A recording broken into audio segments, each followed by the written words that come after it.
주님 평안. 오랜만입니다. 영상으로 또 이렇게 인사를 드리네요. 제가 1박 2일 피정을 갔다 왔는데요. 거기서 경험을 좀 나누려고 합니다.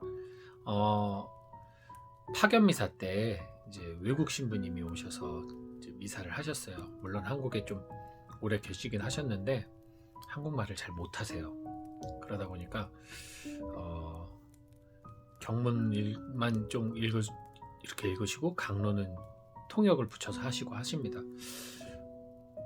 우리 수도의 인도 형제들은 한국 생활 10년 만에 뭐 한국 사람보다 한국말을 더 잘한다는 이야기를 듣지만 그분은 한국 생활이 10 몇 년 되셨는데 한국말이 힘드셨나 봐요. 어쨌든 제가 이제 옆에서 미사 옆에서 보좌로 옆에서 복사를 쓰면서 미사를 같이 봉헌했는데요.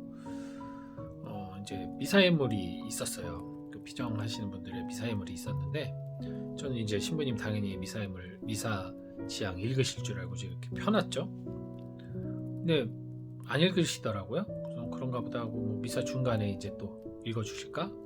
그랬더니 그걸 싹 이렇게 봉투를 겹쳐서 저쪽에다 갖다 놓으시는 거예요. 미사 중에 아예 읽을 생각이 없으신 거죠. 그래서 그래도 여기 있는 분들이 그래도 본당에서도 그렇지만 좀 신자분들은 읽어주시기를 원하잖아요. 그래서 제가 그것을 다시 이렇게 해서 중간에 제가 이제 경문 읽을 때 그분들 이제 미사 지향을 또 같이 뭐 전체를 위해서 또 제 개인적 지향도 포함해서 이분들 해서 다 읽어드리고 미사를 봉헌했습니다. 그러고 난 다음에 이제 미사가 이제 마지막으로 끝나고 파견을 딱 하고 강복 주시는데 그러면서 당신 책과 더불어 그 봉투를 싹 가지고 가시더라고요. 이제 좀 기분이 그랬어요. 아니 저 양반은 읽지도 않고 아예 포개서 저쪽에다 놨는데 그거 읽어준 것도 나고 그 사람들 그거 챙긴 것도 난데 가져가는 건 왜 저 양반이 가져가지?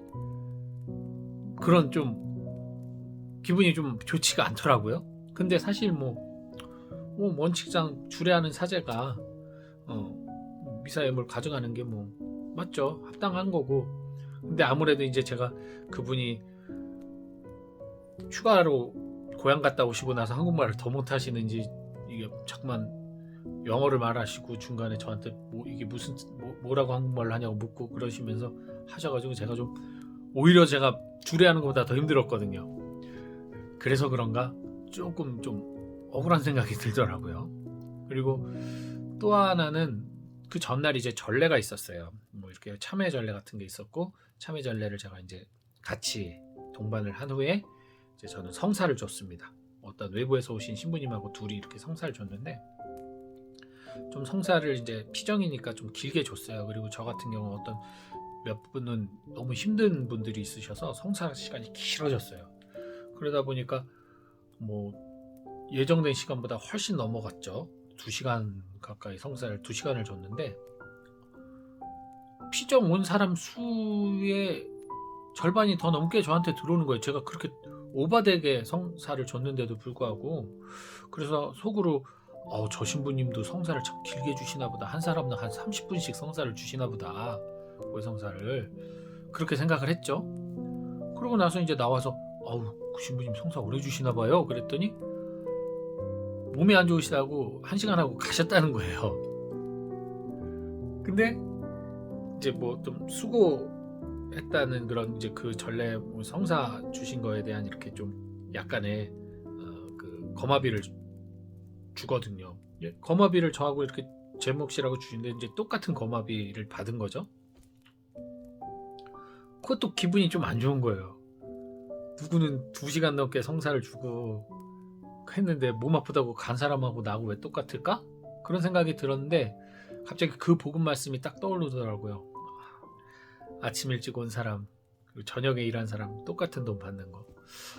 그러면서 내가 속물이구나, 내가 속물이 됐구나, 그 생각이 딱 들더라고요. 왜냐면은 뭐 마땅히 성사 그리고 미사 이것들은 제가 사제로 살아가는 한 저에게 있어서는 당연히 해야 될 뭐 어떠한 보상과 어떤 금전적 돈을 받아서 해야 되는 것이 아니라 기뻐서 오히려 더 많이 더 기쁘게 하늘의 보화를 쌓는다는 마음으로 기쁘게 해야 될 섬김의 봉사임에도 불구하고 나도 모르게 그 시간, 그 노력, 어떤 그런 것에 대한 보상을 바라고 있었다는 거죠.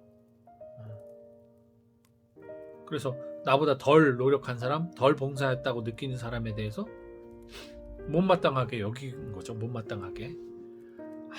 속물이다, 속물. 내가 이렇게 속물이 됐구나, 이 생각이 들면서 오늘 복음 말씀 사도 베드로자 축일, 베드로 사도자 축일, 이 베드로의 모습이 더 절절하게 다가오더라고요. 당신은 하느님의 아들 그리스도이십니다라고 고백을 하고, 야, 너 요나의 아들 시몬아, 너 진짜 그건 네 살과 피, 이 육신의 어떤 고백이 아니라 정말 하늘에게서 온 고백이다. 너는 베드로 반석이고 거기에 내가 교회를 세울 거야. 막 엄청난 칭찬을 받았어요. 얼마나 기분 좋았겠습니까? 나의 믿음의 고백. 나 그냥 물고기 잡던 아무것도 아닌 어부였는데 돈도 별로 없어가지고 처갓집 처가살이 하면서 살던 그런 별볼일 없던 내가 이렇게까지 예수님한테 나를 통해 교회가 세워지고 내가 묶으면 묶여있고 내가 풀면 풀리는 어떤 그 권한도 주어지고 얼마나 기뻤어요. 근데 여러분, 그 복음 바로 뒤에 무슨 말씀 나온지 아시죠? 사탄아 물러가라가 나오는 거예요.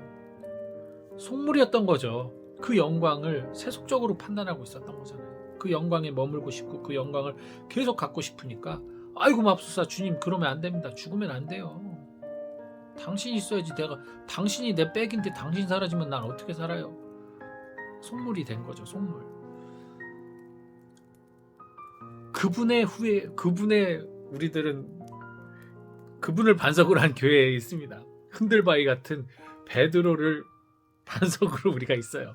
그 얘기는 뭐냐면 우리들은 이렇게 흔들리는 신앙을 갖고 살아가면서 때로는 속물이 되기도 하고, 때로는 멍청하고 한심한 행동을 하기도 하고, 때로는 의도치 않았지만 조그만 유혹 속에 빠져 들어가다 보니까 나중에는 돌이킬 수 없게 정말 나 스스로는 회복할 수 없을 만큼 죄 안에 머물기도 하는 우리가 다시 반석 위로 올라설 수 있도록 주님께서는 가장 연약한 그를 우리의 기초로 삼아주신 거예요. 베드로를. 이런 베드로를 당신이 반석으로 만드시고 당신이 교회의 우두머리로 삼아주셨다는 거예요. 그러니 우리도 희망이 있는 거죠. 우리도 베드로 같은 사람들이니까. 얼마나 현실적입니까?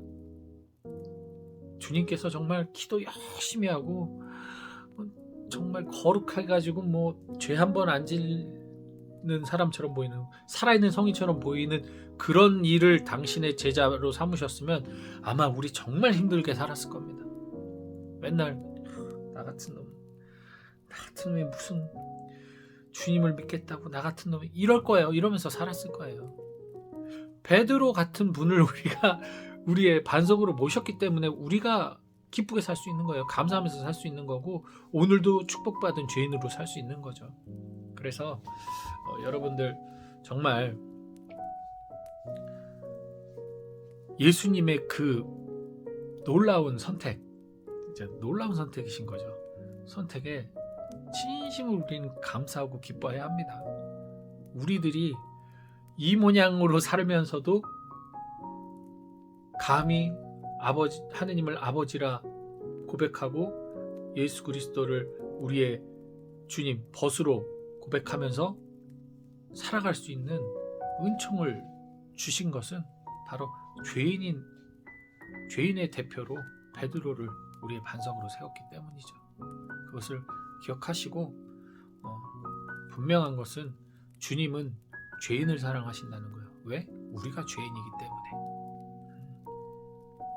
그래서 홀로 거룩하려 노력하지 마시고 주님 안에서 회개하는 삶을 통해서 거룩해지시기 바랍니다. 그리고 내 이웃에게 그것을 강요하는 것이 아닌 정말 서로 함께하는 그 연대 안에서 나의 회개의 모습을 통해 그들이 회개의 삶을 선택할 수 있도록 나의 생활 태도, 그리고 나의 믿음, 그리고 나의 선포가 내 이웃에게 전달될 수 있도록. 정말 중요한 것은 와서 보시오 라고 말하는 초대라는 겁니다. 너 이렇게 하지 않으면 죽어. 이렇게 하지 않으면 큰일 나. 겁박해서 그들이 하느님을 믿게 하는 것이 아니라 와서 보시오. 그들이 선택할 수 있도록. 대신 그들이 선택하기 위해서는 그들이 이 신앙의 매력을 느껴야 되는 거 아니에요? 나의 믿음에, 내가 믿는 하느님의 매력을 느껴야 되기 때문에 바로 하느님에게 사랑을 받고 하느님 사랑에 흠뻑 젖은 나의 신앙으로 그들을 초대하는 거예요. 결코 내가 하는 어떤 행위를 그들에게 강요하는 것이 아니라. 그렇게 해서 우리들이 정말 축복받은 죄인, 너나 나나 똑같은 죄인이고 너나 나나 똑같이 이 세상 살아가면서 실수하지만 그럼에도 불구하고 나는 이 기쁨 속에서, 이 감사와 찬미 속에서, 이 행복과 희망 속에서 살아간다는 것을 내 이웃들에게 보여줄 수 있는, 그래서 그것을 통해 그들이 감동하고 놀라워하면서 하느님을 찾아갈 수 있게 인도해주는 그러한 선포자가 될 수 있도록 우리 모두 힘써 선교합시다. 주님 평